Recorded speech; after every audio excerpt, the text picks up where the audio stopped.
What's in a name, you ask? Well, a lot apparently, at least for the state of Kerala. तो इस video में हम MIT देखेंगे, यानी the most important topic of the week, which is with regard to the name change of Kerala. So can a state change its name just like that? What is the procedure? And has any other state demanded for a name change? ये सब questions हम देखेंगे इस video में. So let's start with today's discussion. Kerala से लेके Kerala. What is this whole issue all about? Let us quickly see. तो पहले हम देखते हैं कि नाम चेंज क्यों करना है. What is the rationale behind the name change? तो यहाँ पे हम देखते हैं, firstly, let's understand a little, of course, history भी देखते हैं, origin क्या है केरलम का, ये भी देखते हैं, and then we'll proceed to understanding the positives of the name change and अगर कोई concerns है या challenges है with regard to the name change. Okay, so if you see the linguistic identity with regard to Kerala, Kerala जो है, it is a state that was formed after independence. Okay, तो यहाँ पे 1 November 1956 में बना. Now यहाँ पे इतना लेट क्यों बना 56 में? Why did it come? Because हम देखते हैं स्टेट reorganization commission आई थी. Okay, state reorganization committee. So this committee was formed in the year 1953 under the head of Fazl Ali Committee. Okay, Sayyid Fazl Ali Committee. So this is the first committee जिन्होंने recognize किया कि हमारे जो states हैं हमको बनाने चाहिए on the basis of language, on the basis of linguistic lines. तो पहले तो हमने सोचा कि यार लैंग्वेजेस पे अगर हम स्टेट्स बनाएंगे कि मतलब मलयालम स्पीकिंग तो एक स्टेट होगा, तमिल स्पीकिंग तो एक स्टेट होगा, गुजराती स्पीकिंग है तो एक स्टेट होगा, तो हमको लगा अगर ये ऐसे स्टेट्स बनेंगे प्रॉब्लम हो जाएगा, because then the state will demand कि चलो हमको कंप्लीट कंट्री बनना है. सो पहले हम देखते हैं, इसके पहले जो कमिटीज आई थी, जेवीपी कमिटी थी, जवाहरलाल नेहरू, वल्लभ भाई पटेल एंड पताबी सीतारामैया, तो ये जो पहले के कमिटीज थे दे वर नॉट फॉर कि लैंग्वेज के बेसिस पे होना चाहिए, but this is the first committee who said कि नहीं लैंग्वेज के बेसिस पे रखो. So that gave the origin of this. The story का ओरिजिन यहां से होता है कि लैंग्वेजेस के बेसिस पे स्टेट्स बनना स्टार्ट हुए. And of course the first state to become with regard to linguistic lines, ये कौन सा स्टेट है जल्दी से मुझे कमेंट सेक्शन में बताओ. Let me see if you know this question. The first ever state to be formed because of linguistic lines. Remember, it's not Kerala. तो आपको यहाँ पे कमेंट सेक्शन में बताना है, ठीक है. So ये 1953 कमिटी ने रिपोर्ट दिया एंड 1956 में लॉ आया कि therefore we will now make states based on languages, okay, on linguistic lines, but that should not be the only reason for it. So that was fair enough and Kerala was formed on 1st November 1956. तो मलयालम में हम इसको कहते हैं केरलम, ठीक है. तो एक वो there's a some form of ऊर्जा है, you say Keralam instead of Kerala, ठीक, केरलम, ठीक है. तो वो कंप्लीट होता है. So we also have the Kerala Foundation Day. It's called Kerala Piravi Day. Okay, इसको हम सेलिब्रेट करते हैं 1st November में. Further, as we say, Kerala में यू से केरला मोली, इन मलयालम यू से केरला मोली. सो लेकिन अगर हम हमारे संविधान की बात करें, इन the first schedule of the constitution हमको पता है कि 12 शेड्यूल्स हैं. तो इसमें first schedule it list various states and union territories, ठीक है. तो इसमें क्या लिखा है? इसमें लिखा है केरला, ठीक है. तो असेंबली चाहती थी, यानी कि केरला की स्टेट असेंबली चाहती थी कि केरला नहीं केरलम होना चाहिए, सेम जो मलयालम में है वो भी इंग्लिश में ही होना चाहिए. And they wanted to sought correction for the name change. This was not the first time. 2023 में भी इन्होंने वॉइस किया, okay. And that is why you will see this is not a new issue. ये बहुत time से चल रहा है, सुना है, okay. Now why you will think कि अभी वापस से क्यों आया है फिर? Now that is something which I'm going to tell you a little while later. थोड़ा हम स्टोरी को आराम से इसको ओपन अनरावल करेंगे. तो याद रखना कि अर्लियर भी रेजोल्यूशन हुआ है, लेकिन अभी finally the name is so कि अप्रूव हुआ है बाय द यूनियन कैबिनेट, ठीक है. तो यूनियन कैबिनेट ने अभी हाँ बोला है एंड फाइनली अभी, लेकिन प्रोसेस ऐसा नहीं है कि एक बार यूनियन कैबिनेट ने हाँ बोला है तो ये एक चेंज होगा, नहीं. बहुत सारे स्टेप्स है जो होंगे. तो अभी हमने देखा है कि नेम चेंज क्यों होता है. नाउ लेट अस सी ये नाम कहां से आया, केरला का जो नाम है ये कहां से आया. सो ऑफ कोर्स अलग अलग थियोरीज है, अलग अलग स्कॉलर्स अलग अलग कहते हैं. We will see with regard to हमारी एंशिएंट हिस्ट्री से. तो एंशिएंट हिस्ट्री की अगर हम बात करें, अशोका जो एक मौर्यन डायनेस्टी के रूलर थे, must have heard of this very famous king Ashoka. तो उनके जो रॉक एडिक्ट्स हैं, उनके जो इंस्क्रिप्शंस में एक नाम लिखा था केरला पुत्र. ठीक है, this is the first time we find that instance in ancient history, Kerala Putra. तो Kerala Putra it's a Sanskrit word which means sons of Kerala. एक और स्कॉलर कहता है कि ये जो केरला है, ये केरला पुत्र याला केरला कहां से आया, because it was linked to a dynasty called as the Chera dynasty. अभी चेरा डायनेस्टी कहां है, तो आप यहाँ पे मैप में देख लीजिए. So back in the Sangam period, okay, back in the Sangam period 300 BC से लेके 300 AD की बात करते हैं, is the Sangam period in south India. तो साउथ इंडिया में बहुत सारी डायनेस्टीज रूल करते थे. तो यहाँ पे ये जो डायनेस्टी है यहाँ पे which is called as the Chera. ठीक है, सो चेरा, यहाँ पे पांड्यास हैं, यहाँ पे छोलास हैं. ठीक है, तो ऐसे करके there were many dynasties and Chera was one then, जो अभी का प्रेजेंट में केरला के तरफ है. There is another link of a scholar. ये स्कॉलर हर्मन गर्नडर्ट जो एक जर्मन स्कॉलर है, ये ट्रांसलेट किए first Malayalam to English dictionary. इन्होंने यहाँ पे लिंक किया है कि जो केरम है, it is a Kannada form of Kerala चेरम.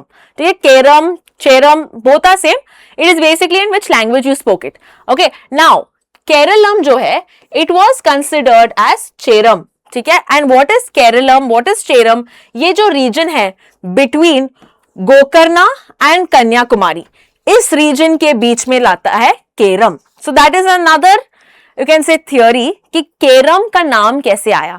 Okay, so that is a region between Gokarna and Kanyakumari, and that is how it got linked. If you see, another scholar says कि केरलम को हम डिवाइड कर सकते हैं चेर एंड आलम. सो केरलम जो है, तो cher means to join and alam means land और region. So a joined land और रीजन, अ जॉइनिंग लैंड और रीजन. तो देखो आपके कितने सारे स्कॉलर्स हैं, कितने सारे थियोरीज हैं as to why the name and what is the origin of the name of Kerala. Now let's understand with regard to modern times. Modern times ये केरला का डिमांड कैसे आया. Now that takes us back to 1920s. Okay, so आपने modern history में सुना होगा Indian national Congress. तो Indian national Congress का एक डिमांड था that we want to create committees based on linguistic lines. तो हमको प्रोविंशियल कमिटीज बनानी चाहिए. Okay, and these provincial committees will be based on language, on linguistic lines. ठीक है, तो केरला प्रदेश करके एक कमिटी बनी, अलग अलग कमिटीज ऐसे बनी. So that created like a recognition कि you know the focus on language आया था कब, 1920s में. That was the first time. तो एक मूवमेंट भी स्टार्ट होता है कॉल्ड एज द ऐक्य केरला मूवमेंट. ऐक्य Kerala movement is one Kerala movement. ठीक है, सो द डिमांड वाज कि यूनिफाई करो जो रीजन्स है जो मलयालम स्पीक करते हैं, मलयालम स्पीकिंग रीजन्स, जैसे कि मलबा, कोची, ट्रावंकोर. ठीक है, तो यहां पे 1 जुलाई ऑफ 1949 ट्रावंकोर और कोची है ना मर्ज हुआ. And we see in 1956 finally state reorganisation जब एक्ट आया एंड दे डिसाइडेड कि ठीक है लैंग्वेजेस के बेसिस पे हम यहाँ पे रीजन्स बनाएंगे. एंड फाइनली नवंबर 1 को 1956 में केरला वाज फॉर्म्ड. तो आपको पूरा स्टोरी अभी समझ में आया कि केरला का जेनेसिस कैसा है. Now we will see how is the procedure if they want to change the name. तो प्रोसीजर फॉर नेम चेंज हमारे संविधान में लिखा है under article 3 of the Indian constitution.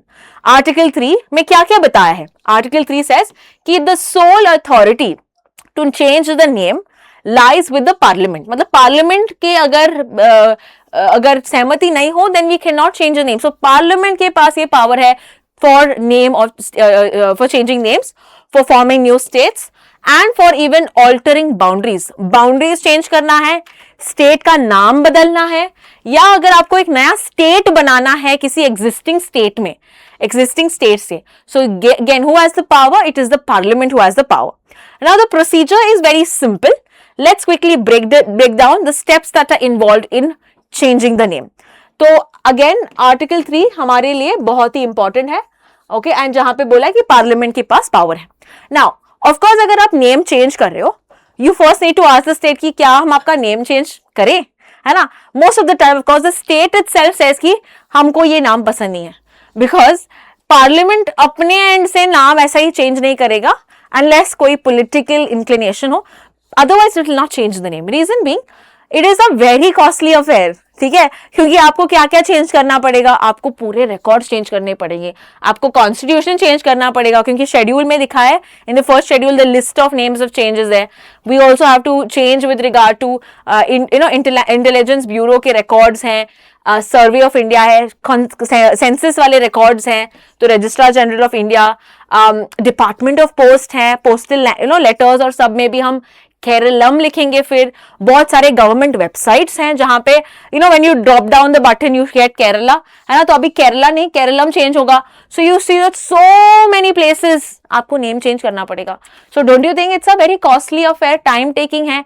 तो पार्लियामेंट खुद से of course will never say कि अरे नेम चेंज करते हैं, but it is the state government who first proposes कि भाई हमको नेम चेंज चाहिए, ये केरला का केरलम चाहिए. So the proposal comes from them. लेकिन ये जब चेंज करना चाहती है it is not easy, because then it goes again to the government. तो गवर्नमेंट, सेंट्रल गवर्नमेंट के पास ये आदेश जाता है कि क्या ये नेम चेंज को हम अग्री करना चाहिए. सो बेसिकली प्रेसिडेंट के पास ये आता है. Okay, president के पास he gets this understanding that the state wants to change the name. Now in this the examining happens by a very important ministry, the Ministry of Home Affairs. तो अमित शाह के अंदर ये मिनिस्ट्री फिर देखती है कि what are the reasons, why should we change, what are the consequences, what is the rationale behind it, what is the significant challenges होते हैं. तो ये सब ये एग्जामिन करता है और ये अलग अलग मिनिस्ट्रीज के साथ, डिपार्टमेंट्स के साथ कंसल्टेशन करता है और इन मिनिस्ट्रीज को यहाँ पे एक एनओसी देनी पड़ेगी, नो ऑब्जेक्शन सर्टिफिकेट देना होगा कि हमको इस नेम चेंज से कोई आपत्ति नहीं है. So once they all agree, ministry of railways का भी जो बोर्ड है ये भी चेंज करना पड़ेगा, है ना. So all of that needs to be agreed, all of these departments and organisations and departments have to agree to the name change.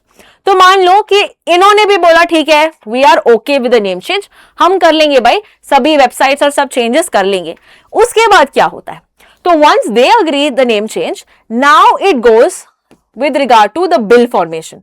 तो एक बिल बनाता है, बिकॉज ऑफ कोर्स बिल को वोटिंग करना है ना पार्लियामेंट में. So bill is formed and the bill is mainly before it goes to the parliament, पहले ये जाता है स्टेट लेजिस्लेटिव असेंबली के पास. तो वापस से बिल जब प्रेसिडेंट लेके आता है, they go first to the state legislative assembly of the concern state, in this case Kerala.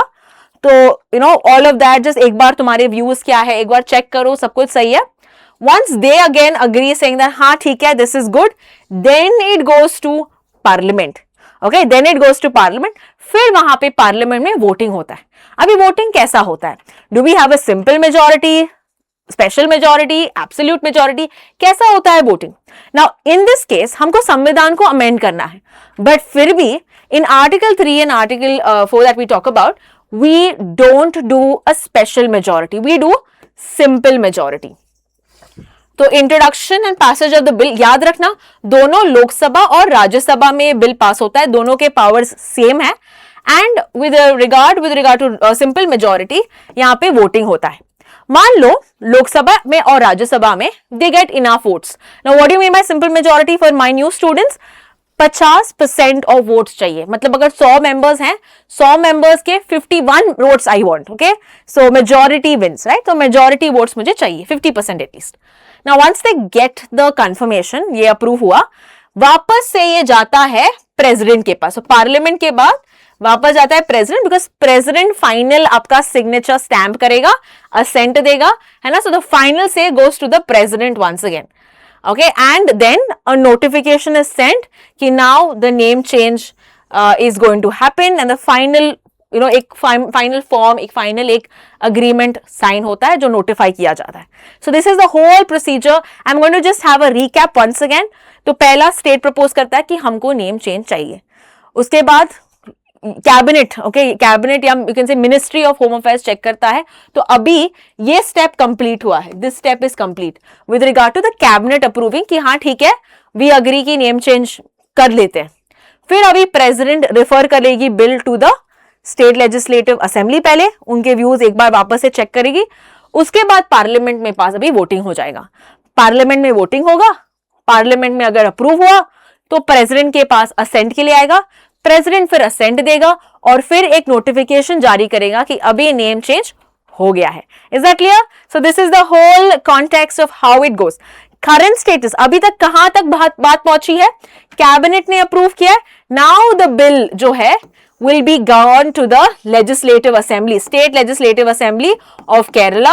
Okay, last time I will be maybe calling it Kerala now. Okay, Keralam hoga anytime, and now then it will go to your parliament. It will then go to your parliament and parliament में यहाँ पे voting होगा and then यहाँ पे वापस से जाएगा तुम्हारे president के पास for the final assent.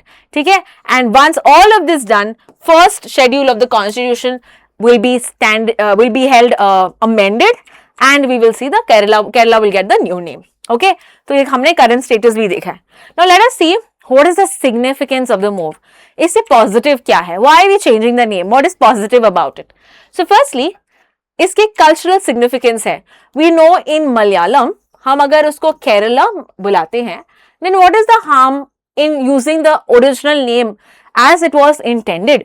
है ना, केरला का केरलम बोलने में क्या है? Because it's a culture, it's a significance, हम उनके कल्चर को रिकॉग्नाइज कर रहे हैं पूरे इंडिया में, पूरे वर्ल्ड में. सो दैट इज फेयर इनफ. तो लिंग्विस्टिक फेडरलिज्म को रीइंफोर्स करना और अपनी रीजनल आइडेंटिटी को स्ट्रेंथन करना है ना, that is where we are looking. And we know कि हमारा इंडिया जो है, it is a blend, it is a it's a pot, a melting pot of cultures. बहुत सारे कल्चर्स हैं, डाइवर्सिटी है, और हमको each of these cultures, diversity को एम्पावर करना चाहिए, रिकग्नाइज करना चाहिए, so that none of them get lost. है ना, अगर if at all it gets so that there is opposition है, कॉन्फ्लिक्ट है, डिसहार्मनी है, कितना केओस होता है, कितना कॉन्फ्लिक्ट होता है, and of course the state can't run smoothly. So again allowing this to happen is ensuring कि हमारे जो मैटर्स है, हमारा जो वर्किंग है, हमारा जो गवर्नेंस है, वो बहुत स्मूथ चलेगा. The second aspect is a federalism dimension. देखो, for a country to again move very smoothly, govern very smoothly, हमको चाहिए दोनों का कॉपरेशन, सेंटर का भी, स्टेट का भी. सो ये एक रीइंफोर्स करता है कैसे स्टेट का एक डिमांड है जो सेंटर अप्रूव करता है, एंड फाइनली पार्लियामेंट यहाँ पे अप्रूवल या प्रोसेस है, और ये पूरा सिस्टमैटिक जाता है. It is not done in a unitary manner कि मुझे नेम चेंज चाहिए तो मैंने कर लिया. This shows close cooperation, and this is an example of cooperative federalism. And the third is with regard to aligning constitution. देखो, constitution name change हम ऐसे ही नहीं करते, we go according to the step procedure, we have a rule of law. So again this talks about कि कैसे हम उस constitution के जो भी डिमांड्स हैं वो फुलफिल करते हैं. कॉन्स्टिट्यूशन को अभी भी हम सुप्रीम हमारा अथॉरिटी मानते हैं, right, and we are aligning with regard to constitutional nomenclature with the historical and the cultural usage how it was done before. तो हम constitution also we know it is both rigid and flexible. Rigid इसीलिए भी कहते हैं because it's not easy to change the constitution, and flexible because we can change the constitution. तो यहाँ पे हम चेंज कर रहे हैं, हम इसको अलाइन कर रहे हैं based on our historical roots, again to empower our culture about our ancient history. Now coming to understand इसमें प्रॉब्लम क्या है. So there was this one thing that was there in the social media. आपने सुना होगा शशि थरूर. तो ये कहता है एक और प्रॉब्लम आ गया है कि पहले हम केरला के जो लोग थे उनको क्या कहते हैं, we call them Keralites, right? We call them Keralites. So what do we call them now? Do we call them Keralamites or we call them Keralamians? है ना, तो ये थोड़ा थोड़ा इन ह्यूमर, इन सटायरिकल स्लाइट ह्यूमर, ये कहते हैं कि इट साउंड्स लाइक इधर रेयर अर्थ एलिमेंट है या कोई इंसेक्ट्स हैं, ऐसे साउंड होता है. So what will be the name change, है ना, इनका क्या, हम उनको लोगों को क्या बुलाएंगे. So that was another question और concern that people had. Now coming to understand इसमें प्रॉब्लम्स क्या है, एडमिनिस्ट्रेटिव एडजस्टमेंट्स. ये पहले हमने देखा कि बहुत सारे वेबसाइट्स, डॉक्यूमेंट्स हमको चेंज करने पड़ते हैं. Of course it's going to be a costly affair, right. Official records, map, survey, आपके एजुकेशनल बुक्स, आपके टेक्स्ट बुक्स, अभी आप जब आंसर्स लिखोगे you will write Keralam and not Kerala. So again you need to again teach students and you need to train them, you need to change your text books. All of that is required. Again, lots of money will go in this. So government documents और सब भी. So again, administrative adjustment करना है. Now the second aspect that is a problem that we see is elections होने वाले हैं केरला में. ठीक है. So केरला के assembly elections होने वाले हैं. It's a hot topic now. We won the votes. So it could be like a political move. I don't know. ठीक है. तो ये भी कहा गया है that it is raising political interpretations. It is coming at a time when elections are coming. Kerala Story 2 भी movie release हो रही है. So you see it's going to be like little politically charged environment right now, and we want to also get votes with regard to this. तो इसीलिए ये किया होगा. That is also a challenge. That is also a concern. And ऐसे past incidents हुए हैं कि introduce किया है उसके बाद बंद किया है. So that is also another aspect, another challenge कि बंद भी कर सकते हैं. Now coming to understand which is the state that has offered कि मुझे नेम चेंज चाहिए पर स्टेट ने अग्री नहीं किया, सेंटर ने अग्री नहीं किया. कौन सा था वो स्टेट? तो वो था West Bengal. Now coming to back to with regard to Kerala तो हमने स्टोरी कंप्लीट की. Let's now move to West Bengal. उनको भी नेम चेंज चाहिए था but could not happen. So let's see what is the problem there. Why did they stall this? Why did they stop it? तो ये देखते हैं कि West Bengal propose the name change to Bangla. ठीक है, उनको बांग्ला ये करना था और ये प्रपोजल्स दिए हैं टाइम एंड अगेन. 2011 में पहले दिया था, प्रपोजल था कि पश्चिम बंगा या यूज किया जाए. Okay, so this is going to be use both in Bengali and in English, right. But 2011 वापस से प्रपोजल वो रिजेक्ट किया. 2016 में वापस से प्रपोजल दिया कि हम बंगाल कहेंगे, वेस्ट बंगाल नहीं, just we'll call it Bengal which is going to be in English. Bangla will be जब हम बंगाली में कहेंगे, and हिंदी में we will call it Bengal. Okay, so Bangla, Bengal, Bengal. Okay, Bengal. So this is how the proposal was. But again इसको reject किया because हमारे जो government है इन्होंने कहा कि you can't have different names in different languages. ये बहुत कंफ्यूजिंग हो जाएगा, है ना, कि बांग्ला लिखा, बंगाल लिखा, what, it's so confusing. So they said नहीं, एक ही यूनिफॉर्म नेम चाहिए, तो डिस्कस करो कौन सा तुमको चाहिए, ये तीन नाम तो नहीं चलेंगे. सो देन कम्स 2018 का प्रपोजल. 2018 में वेस्ट बंगाल की असेंबली ने प्रपोज किया कि ओके ठीक है, हम एक ही नेम चेंज रखते हैं, बांग्ला. ठीक है, बांग्ला चाहिए बिकॉज बंगाली में बांग्ला कहते हैं. Now again it was rejected because Ministry of External Affairs का कहना है कि Bangla sounds very close to Bangladesh, है ना. तो even in ग्लोबल अगर पॉलिटिक्स की बात करें, it's going to create a confusion कि बांग्ला की बात करें या बांग्लादेश की बात करें. So that is why they rejected. And of course we understand government opposition में है यहाँ पे भी, there could be a reason here also. So we see that it is always inclined, it's always moving around in this case. So this is all with regard to the name change. हमने इस video में बहुत emphasis किया है with regard to the name change of Kerala to Keralam. Why did it happen? The rationale, the historical significance, the positives, the negatives, and the whole procedure. Thank you so much for watching.